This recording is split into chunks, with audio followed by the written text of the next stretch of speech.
So we are continuing our series this morning on courage, as Vicky and John have already said. And we believe as a church that God is calling us into courage in this season. And we've talked a little bit in the last few weeks about the courage to live by faith, the courage to follow, the courage to obey. And today we're looking at courage to make a difference. Now, someone said to me the other day that the best thing about Lincoln is that you can see the cathedral from loads of different places. Now, you might argue that's not the best thing about Lincoln, but at least it's true. I don't know if you've noticed this, and I've been looking over the last couple of weeks, and I've noticed that you can see it from loads of different places, especially on a clear day. You can see it from the West Common, that way, I think, the South Common, Tritton Road, Cannock Hill, even out in the village of Netherland. Just to name a few, and I'm sure you can think of some other places you can see it too. Because it's on a big hill, and it's a pretty big building as well, so it can be seen for miles around, and so it'd be pretty hard to try and hide it. And in our story today, Jesus mentions that a town built on a hill cannot be hidden. And when you think about it, it sounds like quite an obvious statement, doesn't it? And in the same way, he compares it to a light, which I don't know about you, but generally I don't hide lights either. And as I was reading this passage, I was looking into it and I discovered that Jerusalem, the place where God's people lived, was often described as a light to those who didn't know God. God wanted Jerusalem, the city of Jerusalem, to be seen and not hidden. From the beginning, the people chosen by God were to shine their light out for all to see, not to hide away. They were chosen to live differently to those around them, to show who God was, what kind of a God they worshipped, a God who was different, a God of love and kindness and wanted the best for his people, who wanted a relationship with each and every person. And that was why he was talking about a city not being hidden, and a light too. Now, before electricity, the Palestinians would have lit a candle, and they'd have put it up on a lampstand to create as much light as possible, to let it shine in the darkness as much as possible. And just like that light, today we light lamps to let them shine, just like this one that I've got here. So we turn them on and we let them shine. And I don't know about you, but I don't know if you've ever turned a light on and then thought, oh, I know, let me just cover it up so no one can see the light. Have you ever turned a light on and then tried your best to block it out? Definitely not at the moment when we're worried about the cost of electricity. You wouldn't be turning lights on and then covering them up. So obviously, lights are not meant to be hidden. Instead, we put them in a prominent place to light up the darkness. You can't hide a town, and you don't hide a light either. And in the same way, Jesus tells us to shine your light. He says, "You are the light of the world." Now that's you, and that's me as well. Jesus, I don't know if you remember this, you might know this already, but Jesus also described himself as the light of the world. So we're the light of the world, but so is he. And he's saying this because he wants us to be like him. As his disciples, we get to be like him. So he's the light of the world, and we're the light of the world. And the light in us comes from the presence of God. It's like a borrowed light. We can't light it ourselves or make it ourselves, but we can shine with the reflection of the light from Jesus when we're his disciples. So God's presence in us shines out, and that is the light. And that light is meant to be seen. It's not something that we should be hiding away like that, but a light to shine out before others. Just like a light like this one is meant to be seen to light up the darkness. And it wouldn't make sense to hide it. So our faith is something that's meant to be seen. It should be visible to everyone.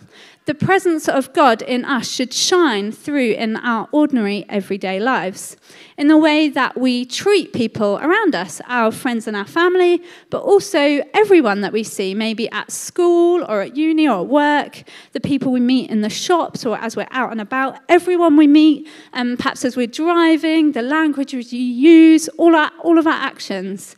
We're meant to be just as a person shining the light out in the rest of our week, just as we are perhaps and as we feel on a Sunday or a Wednesday night at youth group or midweek group. So Jesus talks about letting your light shine before others so that they may see your good deeds.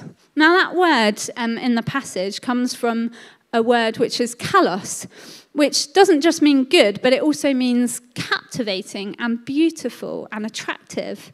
There's something in the goodness that attracts others. Not like that sort of annoying goody two-shoes type of good where someone does everything right and just follows all the rules all the time, but a goodness that people really like, that draws others in. They're curious. They see something different about it, something special, something different to the rest of the world, and they want to know more. They want to know what the difference is in us. You are the light of the world, there for all to see. Now, lights are meant to shine, but they're also a guide. Lights are used to guide us to where we're going. If you think about lights in a shipping channel, they guide us. They guide ships at night so they know where they're going so they don't get grounded. Or lights on the street, they help us along the pavement, don't they? So we know where to step without us tripping up when it's dark. Or our car lights as well. They show us the way down the road so we don't bump into anything as we're driving along. And in the same way, that light that shines from us can guide others to God. The goodness that people see in us can show the way to God. And maybe we can do that by standing up for someone or something in a situation where no one else wants to.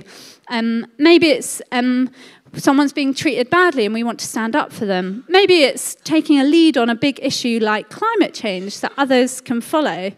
Maybe it's guiding people to the truth in a culture that's filled with lots of darkness.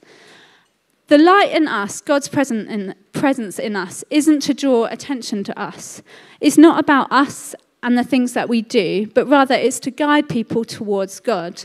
The good things we do are to show the way to God, show them what God is like, and to glorify God. And maybe, if you're honest, you've got a bit of a tendency to hide your light. You don't feel very courageous about it. You're not very good at shining it to those around you. In the story we heard, Jesus was reminding the disciples that you don't light a lamp and put it under a bowl. And if you think about it, why did he need to tell the disciples that? Why did he need to remind them to shine their light rather than hide it? Perhaps it's because they too had the tendency to hide their light. They weren't always full of courage. In the Gospels, there are definitely recorded at least a few times that I could think of where the disciples hid their light. For example, there was a time when some little children tried to come to Jesus and they tried to send them away, not realizing that the light was for everyone, whether they were old or young. Or if you think about Peter, he hid his light when he denied Jesus 3 times just after Jesus had been arrested. That was definitely him hiding his light. Or they hid the disciples, when they locked themselves in a room together after Jesus died. They definitely were hiding there. They all went together and they actually physically hid. And those are some of the things that we know about. The disciples had a tendency to hide their light. And so Jesus knew this, and he knew they needed reminding, and they didn't always have the courage to let it shine. And in the same way, maybe we have a tendency to hide our light. Maybe we're tempted to keep quiet and not say something in case it causes trouble when we know there's darkness and we could shine our light. Maybe it's not wanting to stand up for something at school when others are being mean, or inviting someone to play when others have left them out. And I'm sure this doesn't just happen at school. Maybe it's doing something kind for someone else when we'd quite like just to go home and put our feet up. But in other ways, the disciples did shine their light. They showed courage to let their light shine when they prayed for people to be healed, when they looked after widows and the poor, and when they told people about Jesus. Just because they didn't always get it right doesn't mean that they never had the courage to shine the light. I wonder what difference it could make if you asked God to give you the courage to let your light shine before others. What do you think that people might notice about you that could guide them towards God? Maybe you could do something really practical, like visiting someone that's lonely or sick, or writing them a note to tell them that you care. Maybe you could offer a seat on the bus or carry someone shopping, help with jobs in the house. Maybe you could offer to hang out with someone. And I'm sure you could think of lots of things that you could do. That's the kind of goodness that's captivating and beautiful and attractive. So why not have a quick chat to the person next to you? Have a think about what's one good thing that you could do this week to shine the light of Christ to those around you. You might need courage to do it, and that's okay. And then once you've chatted to that person, grab the flame that's on your chair and write that thing down. So have a chat to the person next to you and think about what's one good thing you could do to shine your light this week.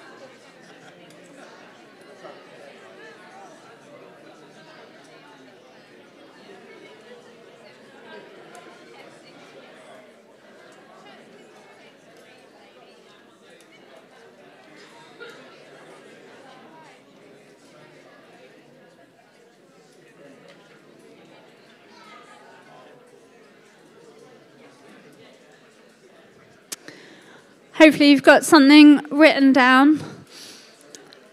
And perhaps take that away with you just to remind you this week of the one thing that you could do.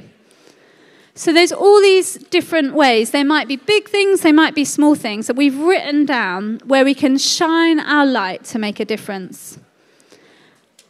And each of our lights, no matter who we are, will make a difference. Maybe there's a few of you that weren't sure what to do, and you could ask God to prompt you and to show you where you can bring goodness to others this week. And maybe you still feel like you need a bit of courage to do it. It might feel scary or too big or too hard, but when God asks us to do something, he promises to give us the courage to be able to do it. So why not this week ask God to show you where you can show others goodness, and for the courage to let your light shine and watch and see the difference that it makes. Maybe you can then go on to share with others next week at Sunday Connect or Mid-Greek Group, where God has given you the courage to let your light shine rather than hide it, and how that has brought glory to God.